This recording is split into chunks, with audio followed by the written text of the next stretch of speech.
What's going on, everybody? I'm Shane from Heads and Tails, and today we're going to be covering hatchlings and what to do when you make them. So the first thing you're going to want to be doing is trying to cut the eggs. So you take them out of the incubator, pull the press and seal back, and go ahead and start cutting into them, right? Kinda. First thing you want to do is look and see, are they actually pipping? Is there cuts in the top? Because if they're pipping, you know it's about time. If not, you may want to think about it, because if you cut too early, you could mess something up.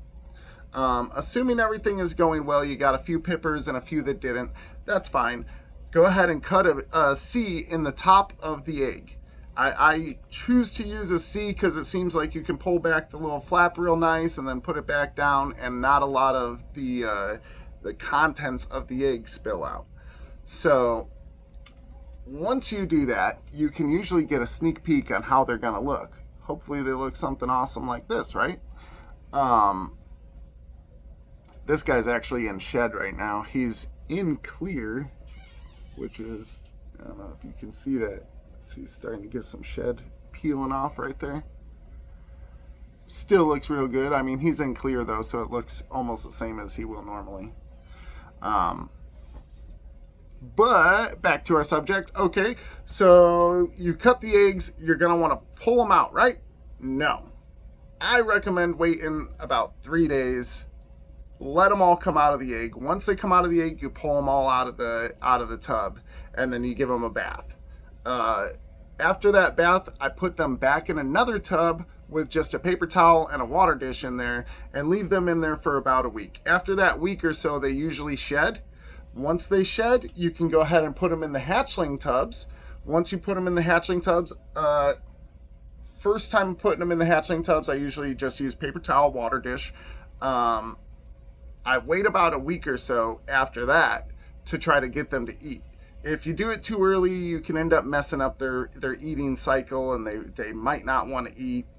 Lots of problems after that. Then you're dealing with assist feeding, and it's just way more stress than you want to do. So your first time of feeding them is important. You want to make sure that they eat.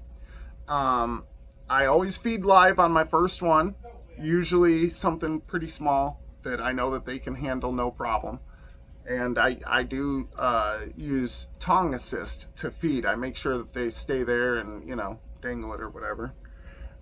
If they don't eat on the paper towels, I will wait a week, try again. If they don't again, then I have to switch the substrate over to cocoa husk.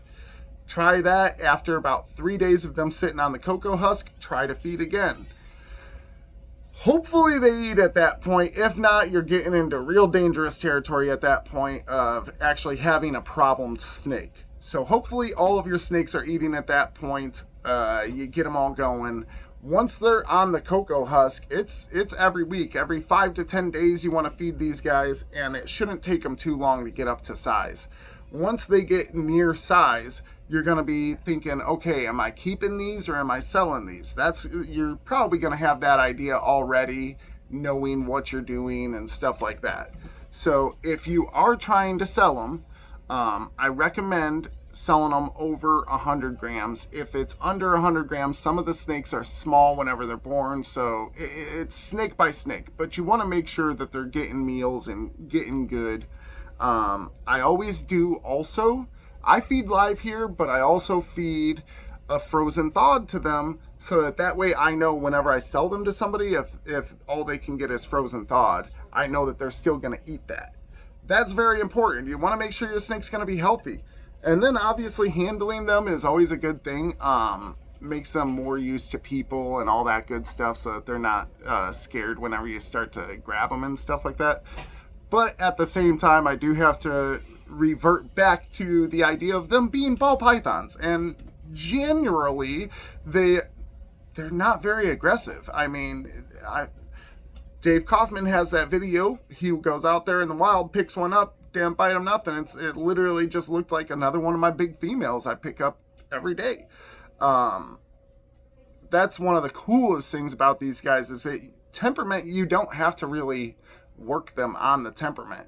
They're generally pretty nice. So the main thing is just getting them to eat. If you can get your hatchlings to eat, you're good. That's all I got for you guys today. Check in tomorrow. Thanks for watching. Like, comment, subscribe, all that good stuff. Bye.